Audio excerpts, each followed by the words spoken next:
আসসালামুয়ালাইকুম, hi there. আজ আপনাদের জন্য দারুণ একটা রেসিপি নিয়ে হাজির হয়েছি। আজ থাকছে কেএফসি স্টাইলের চিকেন ফ্রাই। ঘরে বসেই এখন আপনারা কেএফসির স্বাদ নিতে পারবেন।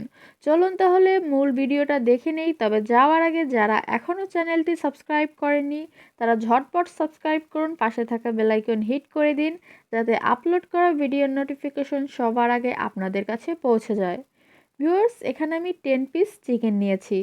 আমি এখানে চামড়া সহ এবং চামড়া ছাড়া দুই ধরনের চিকেনই নিয়েছি। ম্যারিনেট করার জন্য প্রথমেই দিচ্ছি 1 টেবিল চামচ রসুন বাটা, 1 টেবিল চামচ আদা বাটা, 2 টেবিল চামচ সয়া সস,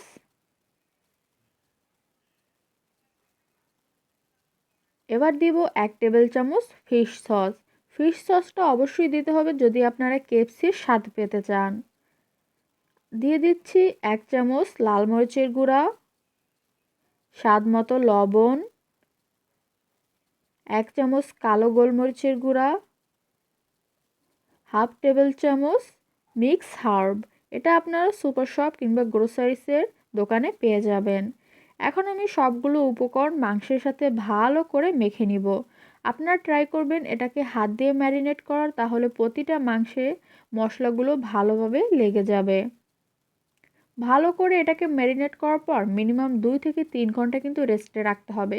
তবে আপনাদের হাতে যদি অত বেশি টাইম না থাকে তাহলে অন্তত 1 ঘন্টা হলেও কিন্তু এটাকে রেস্টে রেখে তারপরেই ফ্রাই করতে হবে।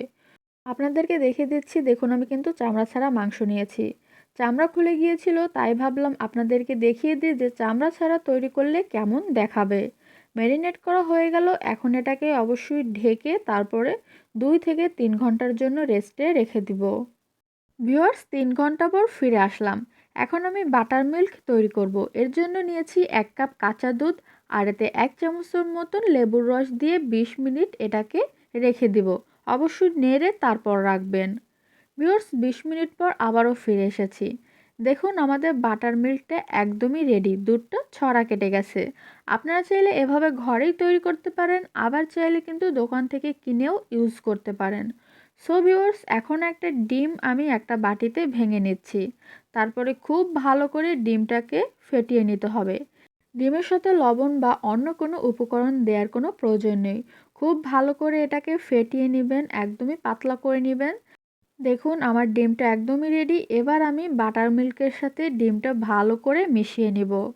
আমি যতক্ষণে এই কাজটা করে নিচ্ছি আপনারা ততক্ষণে আমার চ্যানেলটা ঝটপট সাবস্ক্রাইব করে দিন। আর এই রেসিপি ভালো লাগলে অবশ্যই কিন্তু লাইক দিবেন, কমেন্ট করে জানাবেন কেমন লেগেছে। এবার আমি একটা ছাঁকনিতে দিয়ে দিচ্ছি হাফ কাপ কর্নফ্লাওয়ার আর 1.5 কাপের মতন দিয়ে দিব ময়দা। যদি পরে প্রয়োজন হয় ময়দা আবারও কিন্তু অ্যাড করা যাবে।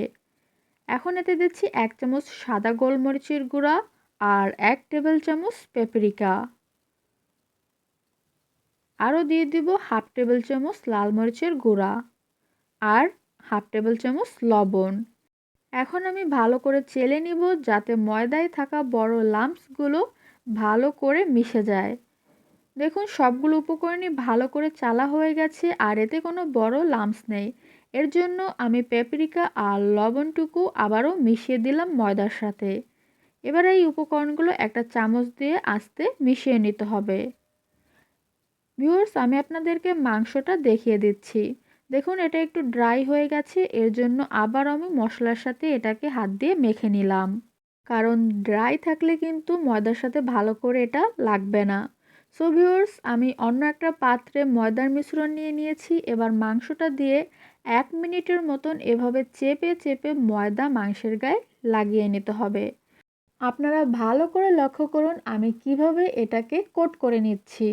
খুব সুন্দর করে এভাবে চেপে চেপে ময়দা মাংসের গায়ে লাগিয়ে দিবেন আর 1 মিনিটের মতন এই কাজটা করতে হবে। খুব ধৈর্য সহকারে কিন্তু এই কাজটা করতে হবে, তা না হলে কিন্তু মাংসের উপরে ক্রিস্পি ভাবটা আসবে না। এরপর হাতে তুলে এটাকে এভাবে ঝেড়ে নেবেন আর উপরের ময়দাটুকু ভালো করে ঝেড়ে নিয়ে এটাকে আমরা বাটার মিল্কে ভালো করে ডুবিয়ে নিব। আবারও আমরা ময়দায় রেখে তারপর আবারও এভাবে হাত দিয়ে চেপে চেপে 1 মিনিটের মতন এভাবে কোট করে নিব।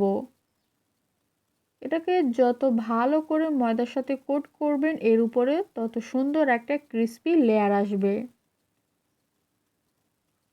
ভিউয়ার্স দেখুন, আমি প্রথমে আপনাদেরকে চামড়া সহ একটা মাংস কোট করে দেখালাম।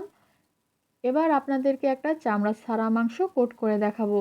প্রথম পিসটা রেডি। আমি আবারও একটু হাত দিয়ে এভাবে ঝাঁকিয়ে এটার ওপরে ময়দাটুকু ঝেড়ে নিলাম। দেখুন এখনই কিন্তু লেয়ারগুলো দেখা যাচ্ছে। সো ভিউয়ার্স আমাদের প্রথম মাংসটা তো রেডি। এখন চলুন আমরা সেকেন্ড পিস দেখে নিই কীভাবে কোট করে নিতে হবে। এবারে চামড়া ছাড়া পিসটা প্রথমে আবারও ময়দার সাথে ভালো করে কোট করে নিতে হবে। আর এটাকে মিনিমাম 1.5 মিনিটের মতন কিন্তু এভাবে ময়দার সাথে কোট করতে হবে। কারণ যেহেতু এটার উপরে চামড়াটা নেই, তাই ভালো করে এর গায়ে ময়দা লাগানোর জন্য একটু বেশিক্ষণ ধরে হাত দিয়ে চেপে চেপে এটাকে কোট করবেন। তারপর বাটার মিল্কে একবার ডুবিয়ে নিয়ে আবারও ময়দা দিয়ে কোট করবেন। আপনারা চাইলে বাটার মিল্কের পরিবর্তে পানি ইউজ করতে পারেন, তবে সেক্ষেত্রে স্বাদের কিন্তু একটু ডিফারেন্ট হবে। একদমই পারফেক্ট কেএফসির চিকেনের মতো লাগবে না। ভিউয়ার্স আমি সবগুলো রেডি করেছি, আপনারা চাইলে কিন্তু সংরক্ষণ করতে পারেন। এইভাবে সবগুলো কোট করে একটা এয়ার টাইটেড বক্সে রেখে মিনিমাম 2 থেকে 3 সপ্তাহের জন্য ফ্রিজে রেখে সংরক্ষণ করতে পারবেন। তবে ভাজার পূর্বে অবশ্যই ডিফ্রস্ট করে নিতে হবে। আমি এখানে ডুবো তেল নিয়েছি আর তেলটা দেখুন ভালো করেই গরম হয়ে গেছে। এভাবে একটা কাঠি দিয়ে চেক করে নেবেন, যখন দেখবেন এটাতে বুদবুদি উঠছে তখনই কিন্তু চিকেনগুলোকে দিয়ে দিতে হবে। মনে রাখবেন তেল নিতে কিন্তু একদমই এখানে কিপটেমি করা যাবে না, কারণ কম তেল নিলে চিকেনগুলো ভালোভাবে ফ্রাই হবে না আর কেএফসির মতন দেখতেও হবে না। তাই অবশ্যই ডুবো তেল নেবেন আর ভালো করে তেল গরম করে নেবেন। ভিউয়ার্স আমি 10 থেকে 12 মিনিটের জন্য এখন মিডিয়াম আঁচে এগুলোকে ফ্রাই করব। প্রথম 5 মিনিট একদমই এগুলোকে নাড়া যাবে না। 5 মিনিট পরে যখন এগুলোর উপর একটা আবরণ পড়বে তখন আস্তে আস্তে এগুলোকে উল্টে পাল্টে দিতে হবে। মিনিমাম আপনি 2 থেকে 3 বারই উল্টাতে পাল্টাতে পারবেন। আর বেশি উল্টানোর প্রয়োজন হয় না, যেহেতু ডুবো তেল তাই 2 সাইডেই কিন্তু সুন্দরভাবে ফ্রাই হয়ে যায় আর মধ্যেটা মাংস ভালো করে সিদ্ধ হয়ে যায়। সো ভিউয়ার্স এভাবে 10 থেকে 12 মিনিটের মতন লাগবে এগুলো ফ্রাই হতে। আবারও বলছি, লো না হাইও নয়, মিডিয়াম আঁচে রেখেই কিন্তু মাংসগুলোকে ফ্রাই করে নিতে হবে। 8 থেকে 9 মিনিটের পর যখন দেখবেন এগুলোতে হালকা একটু কালার আসা শুরু করেছে, তখন চাইলে আঁচটা লো করে দিতে পারেন। তারপর 10 বা 11 মিনিট পরে এগুলোকে তেল থেকে তুলে নিতে হবে। ভিউয়ার্স আমার প্রথম ব্যাচের চিকেনটা একদমই রেডি। আমি তেল থেকে ভালো করে তেল ঝরিয়ে তুলে নিচ্ছি।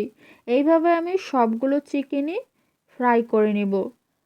ভিউয়ার্স আমি সবগুলো রেডি করে নিয়েছি।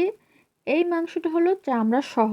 এটা দেখতে কিন্তু পারফেক্ট একদম কেএফসির মতন হয়েছে আর লেয়ারটাও অনেক সুন্দর এসেছে। আর আরেকটা পিস দেখাচ্ছি, এই পিসটা হলো চামড়া ছাড়া। এটা দেখতে অতটাও ভালো লাগছে না, তার মানে এটা দর্শনদারি হয়নি, তাই গুণ বিচারেও এটা একটু কম নাম্বার পাবে।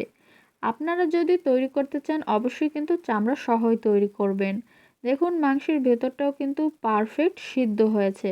তাই ভিউয়ার্স দেরি না করে ঝটপট বাসায় তৈরি করে ফেলুন আর আমাদেরকে কমেন্ট করে জানান যে আপনাদের কেমন লেগেছে এই রেসিপিটি। ভালো লাগলে লাইক দিবেন, ফ্যামিলি ফ্রেন্ড সবার সাথে শেয়ার করে দিন যাতে তারাও ইয়াম্মি রেসিপিটা শিখে নিতে পারে। Thank you so much. আল্লাহ হাফেজ।